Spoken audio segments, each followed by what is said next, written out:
আসসালামু আলাইকুম রহমতুল্লাহি ওবারাকাতুহ। প্রিয় দর্শক, আজকে আমি তিনটি বিশেষ গুরুত্বপূর্ণ ফজিলতপূর্ণ আমল আপনাদেরকে বলে দিব। যেই তিনটি আমল করলে আল্লাহ রব্বুল আলামিন বিশেষ তিনটি ফজিলত আপনাকে দান করবেন। আল্লাহ রব্বুল আলামিন আপনার সকল কঠিন এবং জটিল বিপদগুলো দূর করে দেবেন। আমলটি খুবই পরীক্ষিত। প্রিয় দর্শক, আল্লাহ রব্বুল আলামিন আপনাকে জান্নাত দান করবেন। আল্লাহ রব্বুল আলামিন আপনার রিজিকের মধ্যে বরকত দিয়ে দিবেন। প্রিয় দর্শক, চলুন তাহলে এই তিনটি গুরুত্বপূর্ণ আমল সম্পর্কে আমরা জেনে নেই। প্রথম আমলটি হচ্ছে বিপদ দূর করার সবচাইতে পরীক্ষিত আমল। হযরত সাদ ইবনে আবি ওয়াক্কাস রাদিয়াল্লাহু তাআলা আনহু এর সূত্রে ইবনে সুন্নি বলেন, আমি এমন একটি বাক্য জানি, কোনো বিপদগ্রস্ত ব্যক্তি যদি এটি পাঠ করে আমল করে তাহলে আল্লাহ রাব্বুল আলামিন তার বিপদ দূর করে দেন। তা হলো নবী ইউনুস আলাইহিস সালাতু ওয়াস সালামের বাক্য, যেটি তিনি মাছের পেটের অন্ধকারে পাঠ করেছিলেন। বাক্যটি হলো এই, লা ইলাহা ইল্লা আনতা সুবহানাকা ইন্নী কুনতু মিনাজ জালিমিন। বাংলা উচ্চারণ, লা ইলাহা ইল্লা আনতা সুবহানাকা ইন্নী কুনতু মিনাজ জালিমিন। অর্থ, তুমি ছাড়া কোনো ইলাহ নেই, আমি তোমার পবিত্রতা বর্ণনা করছি, আমি জালেমদের দলভুক্ত হয়ে গেছি। দ্বিতীয় আমলটি হচ্ছে, যে আমলটি করলে মাত্র 1 মিনিটের আমলে জান্নাতে 12টি প্রাসাদ লাভ করবেন।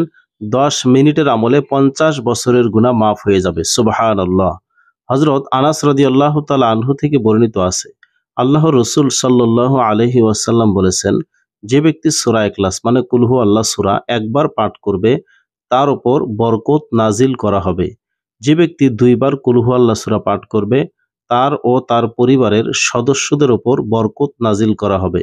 যে ব্যক্তি 3 বার সূরা ইখলাস পাঠ করবে তার উপর ও তার সমস্ত প্রতিবেশীর উপর বরকত নাজিল করা হবে। যে ব্যক্তি 12 বার সূরা ইখলাস পড়বে আল্লাহ রাব্বুল আলামিন তার জন্য জান্নাতে 12টি প্রাসাদ নির্মাণ করে দেন এবং তার রক্ষী ফেরেশতাগণ বলে, চলো তো আমরা আমাদের ভাইয়ের প্রাসাদগুলো দেখে আসি। যদি কেউ 400 বার সূরা ইখলাস পড়ে মহান আল্লাহ রাব্বুল আলামিন তার 50 বছরের গুনাহ মাফ করে দেন। কিন্তু অন্যায়ভাবে কাউকে হত্যা করলে ও আর্থিক হক মাফ করে না। মানে কেউ যদি কারো আর্থিক হক মেরে খায় তাহলে তার সেই গুনাহ আল্লাহ মাফ করেন না। যদি কেউ সূরা ইখলাস 500 বার পড়ে তাহলে আল্লাহ রাব্বুল আলামিন তার 100 বছরের গুনাহ মাফ করে দেন। যদি কেউ সূরা ইখলাস 1000 বার পড়ে ততক্ষণ পর্যন্ত তার মৃত্যু হবে না যতক্ষণ সে জান্নাতে তার ঠিকানা নিজে দেখে না নেবে কিংবা অপর কাউকে দেখানো হবে। প্রিয় দর্শক, এই হাদিসটি রয়েছে, এই যে দেখুন, তাফসিরে কুরতুবী 20 খণ্ড পৃষ্ঠা নং 170 এই কিতাবের মধ্যে এই কথাটি বলা আছে। নবীজি সাল্লাল্লাহু আলাইহি ওয়াসাল্লাম বলেছেন, আল্লাহ যদি আমার উম্মতকে শাস্তি দেওয়ার ইচ্ছা রাখতেন তাহলে 2টি জিনিস দিতেন না। একটি হলো রমজান মাস আর অপরটি হলো সূরা ইখলাস। সুবহানাল্লাহ। তাহলে রমজান মাস আমাদের জন্য কত বেশি গুরুত্বপূর্ণ এবং ছোট্ট যে সূরাটি সূরা ইখলাস এটিও আমাদের জন্য অত্যন্ত গুরুত্বপূর্ণ একটি আমল এবং অত্যন্ত গুরুত্বপূর্ণ একটি সূরা আমাদের জন্য। এখানে 4 দেখতে পাচ্ছেন, অর্থাৎ এই হাদিসটির কথা বলা হয়েছে তানবিহুল গাফিলিন পৃষ্ঠা নং 140 ও 141। সুপ্রিয় দর্শক মণ্ডলী, তৃতীয় আমলটি হচ্ছে, যে আমলটি করলে মাত্র 10 মিনিটের আমলে আপনার অভাব অনটন দূর হয়ে যাবে এবং আপনি জান্নাত লাভ করবেন। সুবহানাল্লাহ।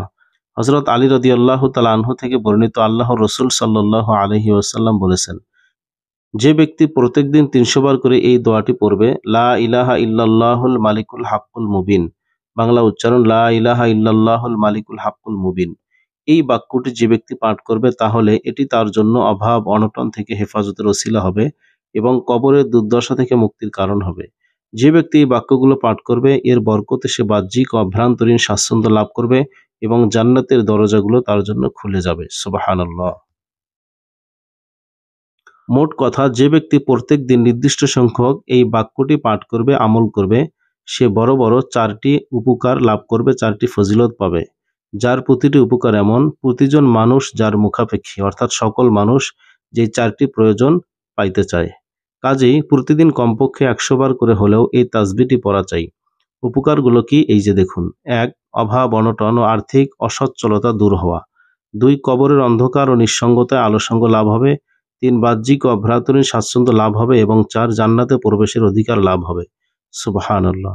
আল্লাহ রাব্বুল আলামিন আমাদের সকলকে এই তিনটি আমল গুরুত্ব সহকারে আমল করার তৌফিক দান করুন, আমিন।